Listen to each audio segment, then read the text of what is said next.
Zuberts here with Sunset Learning Institute, and we're doing some tech talks this week, focusing on the world of security.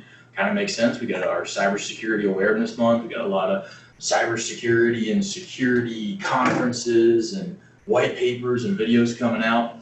So I know I've got some screen glare going on the side here, which is why I'm sharing my slides out through the meeting. So what I wanted to start off today with is some basic, just entry-level Cisco ASA troubleshooting. Because when we take a look at some of the IINS courses, your CCNA security, we talk a lot about how firewalls work and how IPSs work and what are VPNs, but we don't really break anything, at least not intentionally, in those courses. So I wanted to give you just a couple ideas about a couple common problems, two of the most common problems that we ever see on our ASAs, and then where to start looking, where to start your investigation. Obviously, there are 1001 possible problems that could occur due to all the different features and all the different protocols and how we can configure the ASAs. We don't have time to cover every single problem, but how to find the problems, how to identify which protocol, which interface is the issue occurring on, that is what we're looking at here. So, kind of the big idea, the overall session, like I mentioned, we're looking at diagnosing the ASA. Who would this be applicable for? This would be applicable for any kind of administrator, any kind of engineer who is in the ASA, whether you're using CLI or GUI, the ASDM, doesn't matter, but this is for the person who's actually troubleshooting tickets, troubleshooting client performance, troubleshooting, it's in the title. So I want to give you a couple steps, a couple questions you can ask, a couple commands you can run to verify on your own, what's going on, gather some information, maybe make some hypothesis yourself before you jump straight to Cisco TAC. So TAC, Cisco's Technical Assistance Center, they're great, they're very smart, usually very helpful, but we don't want to have to turn to them every time something goes wrong, because that adds more time to the troubleshooting. Remember, you've got clients, you've got customers, they're going out to the internet, they're going out to the world, we're filtering their traffic, and so if we're involving a third party in the troubleshooting, that's more time, and that client is still being affected. So if we can figure out what's going on more quickly and then do a little research about how to fix that problem, we can avoid calling TAC. I know we've got service contracts, I know we pay TAC, but it's better for our clients. It's a more efficient, it's a faster service recovery. So let's take a look. Our agenda for today, just real quickly, I want to take a little review of the ASA family, all the different types of ASAs, because there's more than one. We got our new firepower, we have our cloud-based, so just a quick little review of some of the models we're looking at there. Then we'll take a look at Cisco's recommended methodology. All right, and I'm smiling because for the sake of exams, for the sake of study material, as anyone who's taken a Cisco exam might be aware, there's a difference between what Cisco recommends and what you might do in the real world. So I'll fill in some of the gaps, we'll talk about that, but these are recommendations from Cisco when dealing with their product. How do you go about identifying what's wrong? Where's the problem? And then I want to talk a little bit about Syslog. All right, Syslog, logs, all right, as ways to determine, ways to gather information about what's going on to lead you to the actual problem. And then, of course, we'll talk about what you need before you call TAC. So again, you're not wasting time. You can gather this information beforehand, have it part of your documentation. So when you're calling TAC, you're just saying, here's my information, and we can start the troubleshooting. Now, before we get into all that, here are my troubleshooting recommendations for you. All right, so you can say this is Andrew's Troubleshooting 101. First, slow down. I know, it sounds counterintuitive, especially when you're dealing with firewalls. All right, this might be the device where you're doing NAT, your network address translation, your access to the internet. This is definitely where we're looking at firewall, maybe IPS functionality. This is security. So if something goes wrong on this device, probably affecting client connectivity, probably affecting your network, a large part of the network, or your clients getting out to the internet. So in that kind of a situation, there's usually some pressure. Usually there's an administrator, there's a manager, the CEO saying, just make it work. Just get us back online. Anyone ever heard that before? Just make it work? Right, there's a little bit of pressure.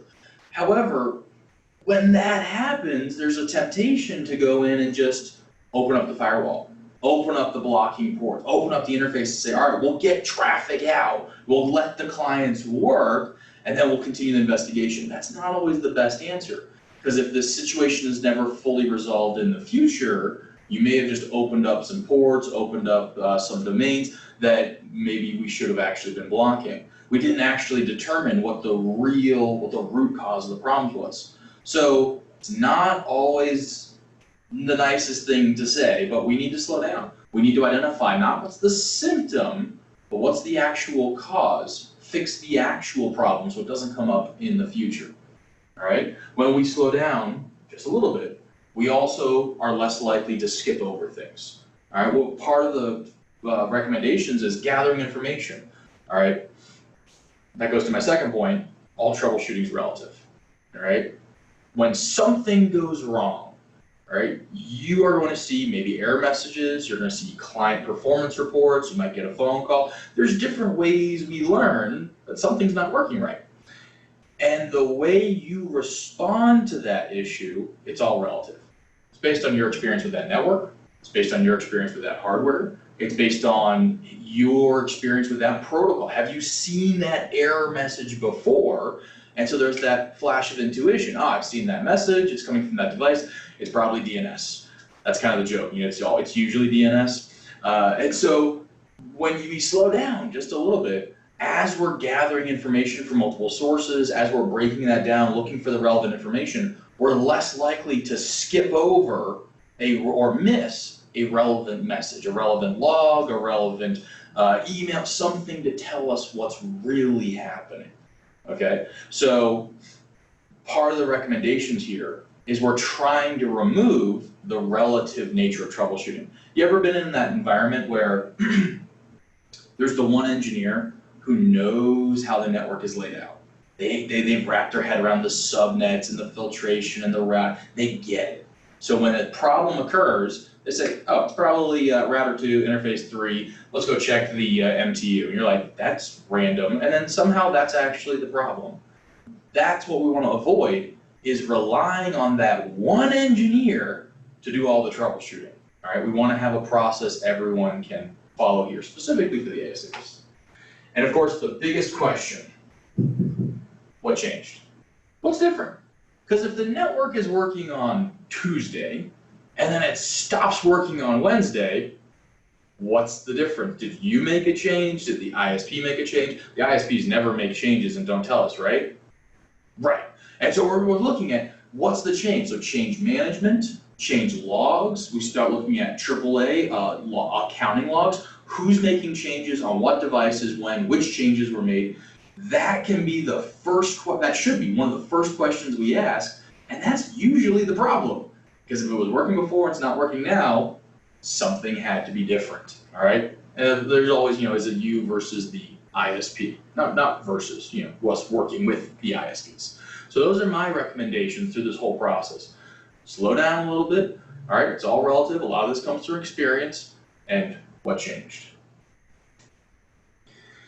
So when we're dealing with our ASAs, we've got a couple different types, different models, depending upon the scale of your implementation. So we've got everything from the SOHO, the small office, home office ASAs, your 5505s, 5510s, all the way through your data center model, 5585, different modules we can install there. And I want to highlight here, you see that inspection throughput that I've got up there? I want to highlight that's really one of the big determining factors in which ASA we're dealing with. Yeah, there's VPNs, and yeah, there's NAT, there's a big factor, couple of factors, but one of the first big numbers we look at is how much traffic can this device inspect and still forward through at an acceptable rate. Because as soon as you start looking at 20, 30, 50 users, and all the different applications, all the different background applications, all the different traffic they're generating, all the music streaming and video streaming and social media, all of that, we try to inspect as much as we can. And so we can do traffic sampling, or we can inspect every frame, but when we start looking at the throughput, that's where we start choosing which model ASA is going to give us the best inspection for all of our clients. So anywhere from just basic, you get your 55 here, 50 here, you got a picture over there, 150 megabits per second. Perfect for a little small office, because no one needs more than 150 megabits per second, right?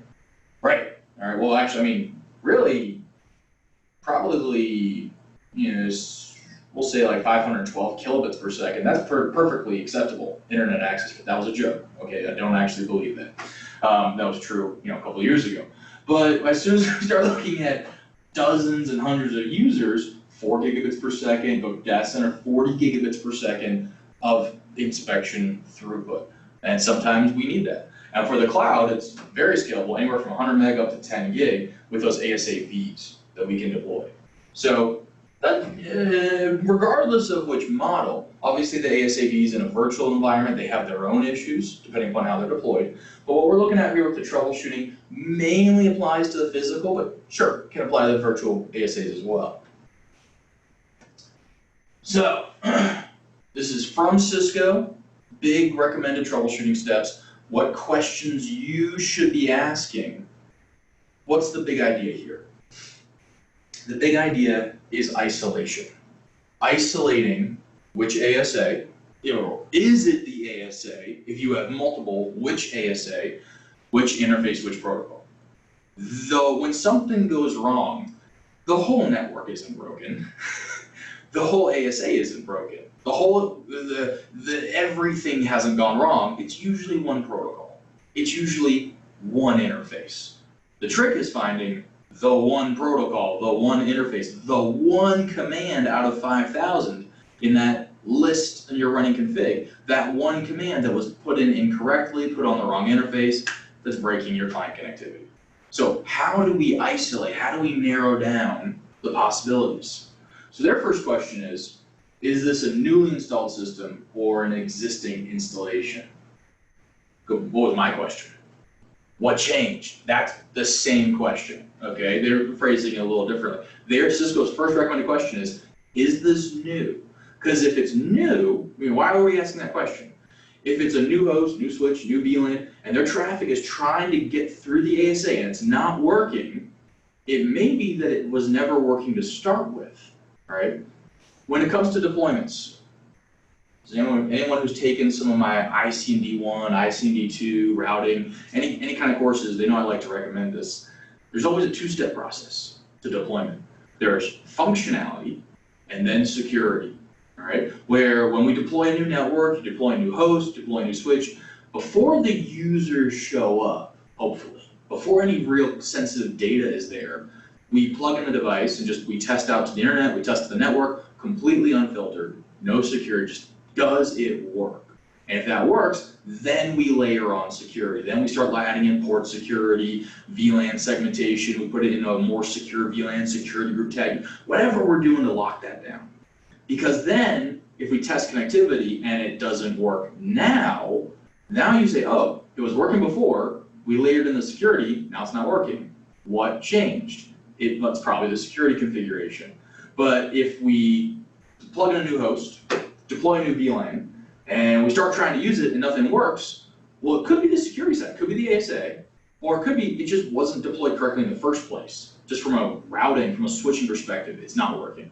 So is it new?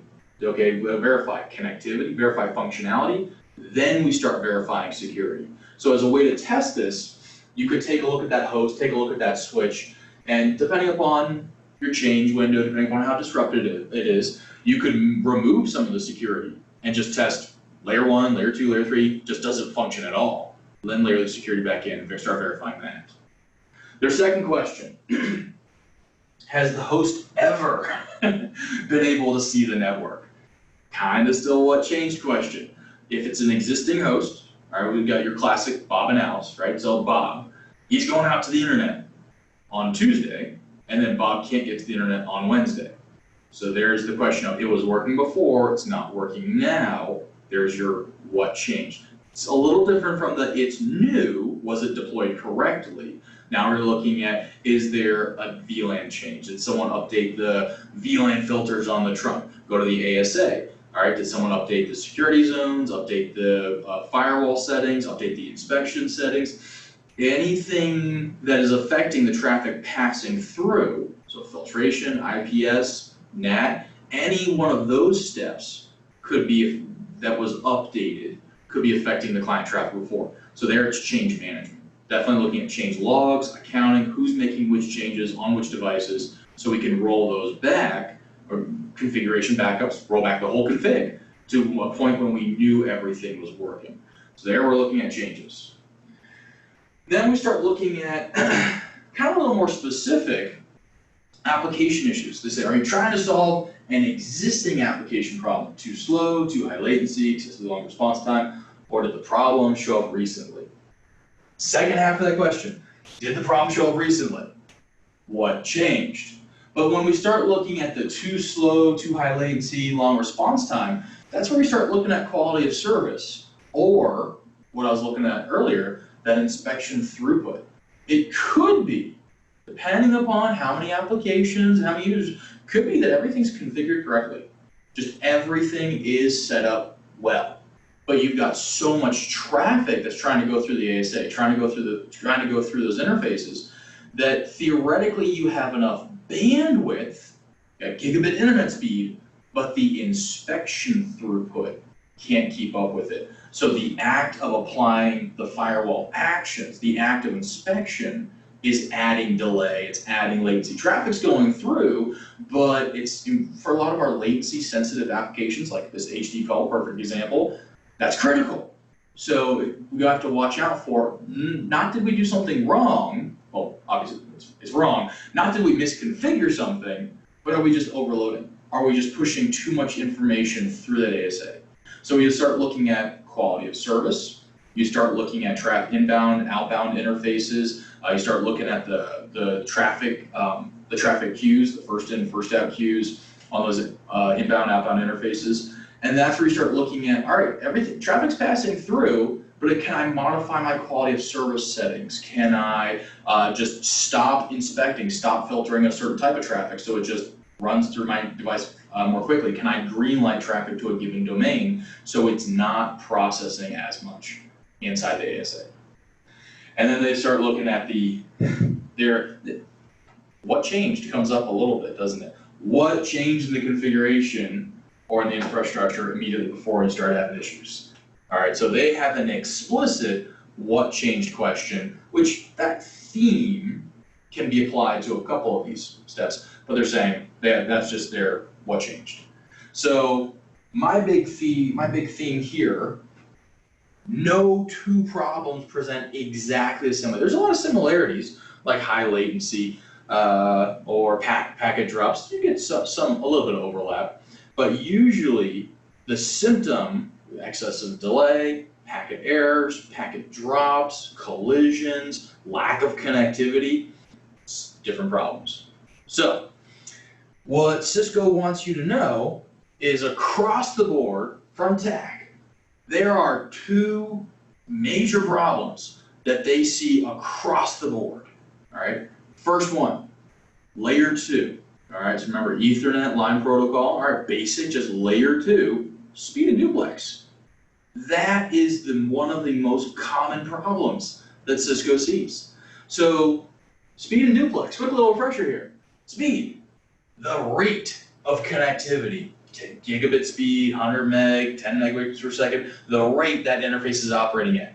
Duplex, the method of connectivity. Half duplex and full duplex, right? Half duplex you're sending or receiving, full duplex you're sending and receiving at the same time. So it's really easy. In order for two interfaces on the same link to work well, they have to be using the same speed and duplex. Now, why is this an issue? Why is this one of the most common issues? Because the default setting on a lot of our networking equipment, including our firewalls, is auto negotiation.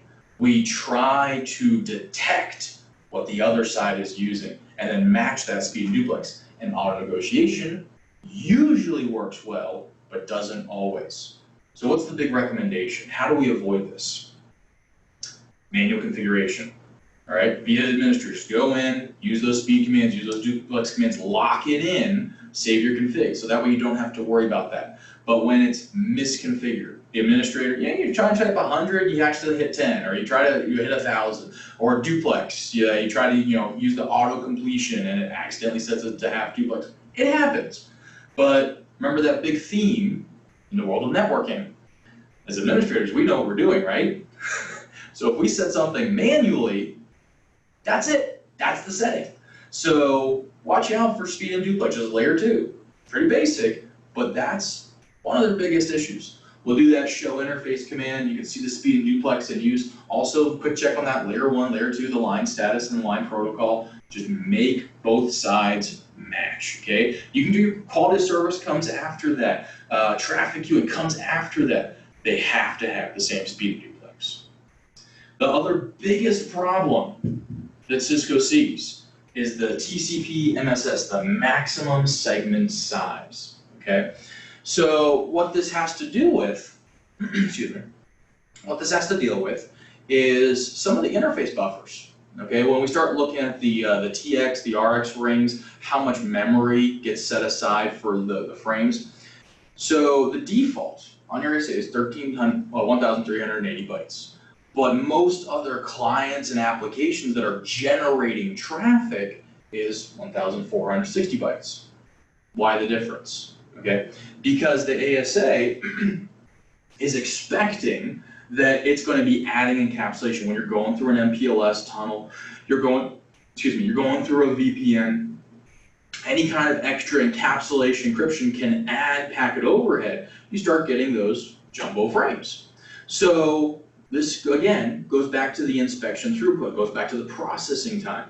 So what you can do is you can adjust the TCP max segment size on your ASA.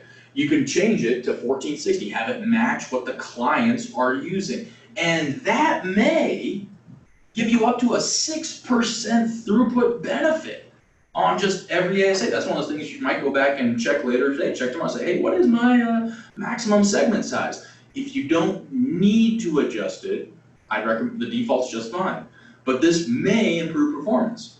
Problem is, if you start generating those, generating those larger frames, then as far as traffic, records, reporting, the number of jumbo frames you're going to see through the rest of your network is going to be increased. Okay, so that's the second biggest problem Cisco sees is everything's fine. It's just a matter of how much encapsulation is being handled and setting the ASA to use what the clients are also using. Not always the first thing we think of. It's not NAT configuration, but it is a little default that sure throws things off. So, one thing I want to point you to is Syslog. All right, I can't stress this enough. When it comes to troubleshooting, what's wrong with my ASA? Why am I not going out to the internet? Why is my client having issues?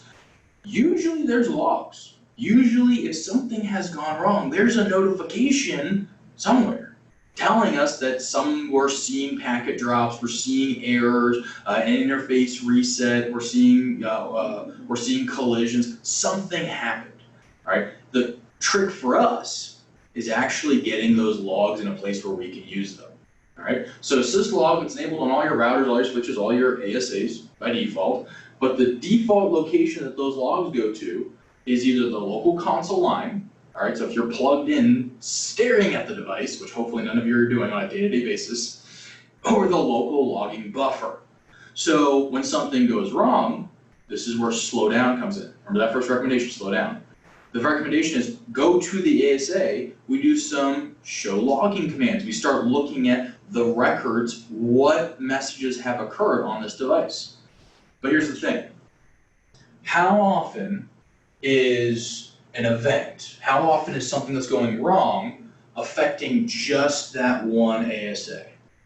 Usually, if there's something going on, it's between the ASA and the router, ASA and the switch. Usually, Syslog is running on all of these network devices. We would be seeing notifications from multiple devices. So we want to aggregate all these messages to a single system.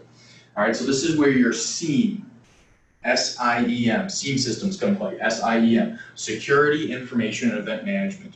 All right, tools like Security Onion, Splunk, so you could consider Cisco Prime. As far as Syslog goes, you can get free Syslog server software off of GitHub, right? It's not complicated. But what these systems do is it acts as a, so you can spin up on a VM, spin up on dedicated hardware. You point all of your devices to generate their messages to go to that central location. So we're talking about troubleshooting ASAs, but the ASA is not a standalone device. It's communicating with the routers and switches, it's passing traffic between them. So an error message that is affecting the ASA, we might see other messages from other corresponding devices, other directly connected devices, or devices handling the same type of traffic. So we take all of our devices, and we use that logging host command. We point those messages, get a copy of them at that SIEM server, at that Syslog server. So when something goes wrong, we're going to one server, we're running reports based on time of day, based on severity level, and so we can see not just what is the ASA reporting on, but is any other device at that same time, or for that same facility, the type of message, generating a message, right? Because maybe if the router generates a message but the ASA doesn't, that can give us a clue about what's going on the ASA. If the ASA doesn't detect the error but the router sees something, all right? Get those multiple levels of input. Now, you do get to choose which level of logging you want to pass off to the server. You've got 8 levels. You get your emergency, warning, notification, all the way down through debugging. Right? Debugging is actually a form of syslog. So the recommendation is at least level 5. All right? Level 5 is your notification messages. Those are what's called normal but significant conditions, like an interface changing state. An interface resetting is actually more severe than that. Errors and translations is actually more severe than that. So level 5, if you specify that level, you get the level 5s, 4s, 3s, 2s, 1s, and 0s, the emergencies getting copied out to the server. Now, if you want to, you can do debugging. All right, so that way, if you go to the ASA, you turn on some debugging, those messages appear in front of you, but there's also a copy of them out on that server. Could be a good idea. Depends. It's really just storage is the big idea. The second recommendation here, you can set up multiple external syslog servers, but try not to do more than 3, okay? And the reason, it's redundancy. You know, why would I need more than one syslog server? Well, what if the first one goes down? Where are you going for your log messages? Where are you going for your troubleshooting? Have a second syslog server. You could have 3 syslog servers. I mean, you could specify like 4 or 5 if you wanted to, but don't do more than 3. All right, because what we're looking at there is the amount of traffic being generated. Every time an event occurs, every time all these different state changes and all these different reporting events, you're generating those syslog messages, not just to one source, not just to 2, to 3, to 4. That's exponentially starts increasing the amount of just reporting traffic moving through the network. So definitely 2 syslog servers, not a problem, but 3, kind of extra, kind of pushing it, but you could do 3, but definitely you don't need, hopefully, don't need to go beyond 3. We're not planning to have all 3 syslog servers become unavailable at the same time. Now, if you've isolated the problem, you've identified we're on the ASA, we want to look at the logs more specifically, sure, you can go straight to the ASA itself. Do that, I mentioned the show logging command, or under the ASDM, the Adaptive Security Device Manager, that nice GUI interface we like to use, monitor logging. Take a look at the reports, you can do some filtration there, filter by facility, what is generating the messages, whether it's a protocol, the interface, CDP, whatever is generating the message. You can also rate limit the messages, all right? So we can rate limit by type and rate limit instead of rate limit overall. Again, we're trying to optimize on how much network traffic is how much bandwidth is being used just by these reporting messages. All right, that's a little extra, especially for smaller environments. But if you want to set your logging level to debugging, all right, every single possible message is going to get copied off to those servers. If you have 2 or 3 servers, that's a good amount of traffic. you might want to rate limit that, or rate limit per type, so that way you're not oversubscribing your bandwidth to just reporting messages. So I think I said this before, it bears repeating. This is one of your best sources of information. If something goes wrong, all right, if there's an error, there is usually a syslog that identifies that, or gives us a clue, or points us in the right direction. We can go online and look up other reports about what does that message indicate, what are the possible causes of that message. All right, but usually, unless it's just a plain misconfiguration, like someone shuts an interface down, all right, unless it's something like that, there's usually a syslog. But even if it's something simple like someone shutting down an interface, you know what happens when you shut down an interface? You get a message, you get a log. And so we can identify when did our problem stop work, when did our problems start, when did our network stop working, when did the user start having issues. We can go to our syslog server and run a report for, at that time, what messages were generated. Because it could be an error message, or it could just be a basic notification that, oh yeah, the configuration was updated by Alice. Okay, well, which commands were, what changed, okay? Even just the timing, okay? The syslog messages give us an idea of something has happened, and it can be more specific, point us toward that. Definitely your first stop in gathering information. Okay, if all that fails, we've done we get our trouble ticket, our boss calls us, we try to gather information, we look at syslog, we're going through all the reports, and we can't figure it out. Our clients are being impacted, our company's being impacted due to security, due to compliance. We can't just open up the firewall. We can't just bypass the ASA. We need the security. You don't want to expose yourself to the internet. Not a good idea. So we need service to be restored, but we can't figure it out. That's where TAC comes in. That's where you call on your third party. That's what we pay them for, where we say, hey, please take a look at our device. I can't figure out what's going on. Maybe you can. And usually they're pretty good. Unless it's like a really weird issue where we just, RMA hardware. Usually they can figure out configuration issues or misconfigurations there.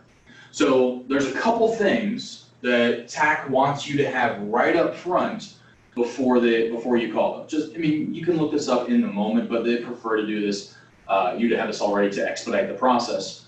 First, service contract number. All right, there's the legal side of things. All right, are they allowed to provide support to your device? Are they getting paid to provide support to your device? It is a business. Okay, so have your service contract number on hand. That should be part of your documentation. It should be in your SmartNet information. And you can also, kind of in that moment, have a thought, your reseller. All right, some resellers provide support, or some of them provide service contracts for TAC support. So just have an idea, this is part, should be documented. Who is your third-party support? Who is your go-to? Is it TAC or is it the reseller? Because if it's the reseller, that's fine. Okay, again, usually it's a third party. All right, they're trained for that, is their job, is more advanced troubleshooting. But are you going to the reseller or going to TAC? And then just device information, product ID and family goes to which ASA model, the specific serial number. Is there a known issue with a run of the devices from the factory? Sometimes that happens. Which operating system version are you using? Again, should be documented. All right, some of us are laughing, some of us are frowning when I keep talking about documentation. All right, anyone ever worked in a network with accurate and up-to-date documentation? Right, it's kind of a joke. Once, I've had it once at one environment where I had accurate and up-to-date documentation, and it was beautiful. Troubleshooting was easy, change management was easy, because as long as every engineer maintained that documentation, we all knew what we were working with, and we could easily isolate and identify problems. So a lot of this should be written down somewhere, so you can just quickly pull that out of the spreadsheet, pull that out of the cloud book, and then provide that TAC. So OS version, all that together, those first three, product ID, serial number, OS, TAC can quickly identify, is there a known issue with that combination of hardware and software? Sometimes the problem is it's not misconfigured, it's a bug. It's not a feature, it's actually a bug. And sometimes the fix is updating your code to just get that, irons out that problem. But they want to know that right up front. For the sake of support, the management IP. Usually when we're dealing with TAC, we've got remote access, VPN, so they need to know what's the address of the device, who's accessing it. Definitely a configuration copy. All right, so we're going with that CLI, show, run, list of commands. This started a lot with the wireless LAN controllers, but also with your ASAs and routers, they've got tools where they can run their configuration through, and it checks it line by line and identifies any known misconfigurations, known errors. So should be part of our documentation to start with just some, configuration backups, but they can check that or their tools can check that very quickly for any known issues that immediately they say, all right, that's a red flag, we'll start there, that might be contributing to this. And of course, location. Where in the world are you? Because that can affect which TAC teams they are going to support it, and if there needs to be on-site support if the device isn't remotely available, that remotely can't connect to it remotely, then do they need to send a local support to it? Hopefully we can do remote support, but if it's an ASA and it is internet connectivity breaking, maybe we do need to get someone on site. So most of that should be documented, but we should have all of that before we call TAC. All right, so those are my recommendations for your basic ASA troubleshooting. So remember, what were those first three? Slow down, all right, take it, don't go super slow, all right, don't delay the troubleshooting, but don't rush yourself so that you miss that one key notification, that one key piece of information. Everything's relative, okay? Everything comes with experience, everything comes with time. That's why we rely a lot on forums and customer blogs. We rely on other folks' experience, other folks' events to feed info into our troubleshooting. And what was the third one there? What changed? What's different, all right? Change management, change logging, that's where, AAA, your accounting comes in, who's making changes on what devices at what time. That can be one of the best pieces of information. Syslog, definitely the best. But what changed? I'll say second best, all right, for identifying which device we need to be looking at. All right, so I'll check the chat log here for any questions, or you can ask me questions verbally if you want to as well. But yeah, this is designed to get you guys started on ASA troubleshooting. It's all relative.